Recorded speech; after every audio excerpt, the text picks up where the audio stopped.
জন্মদিন আমি অনেক বেশি পছন্দ করি।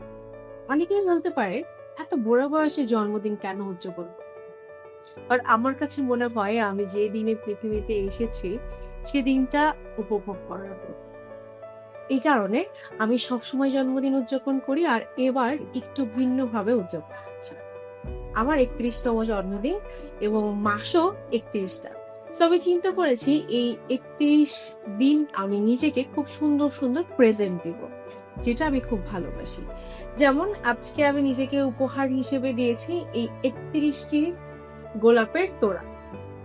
এটা আমার চিন্তাভাবনা থেকে এসেছে যেহেতু আমার ৩১তম জন্মদিন। সো ৩১ টা গোলাপ এখানে আছে খুব সুন্দর করে বুকে করা। আমার নিজের কাছে খুবই ভালো লাগছে। আপনাদের কাছে কেমন লাগছে এই বুকেতে অবশ্যই জানাবেন। আর আপনারা চেষ্টা করবেন নিজেদেরকে গিফট করতে। নিজেদেরকে গিফট করলে বোধ কিন্তু খুবই ভালো থাকে। নিজেকে যখন প্রায়োরিটি দিবেন, দেখবেন পৃথিবীর সবকিছুই অনেক বেশি ভালো লাগবে।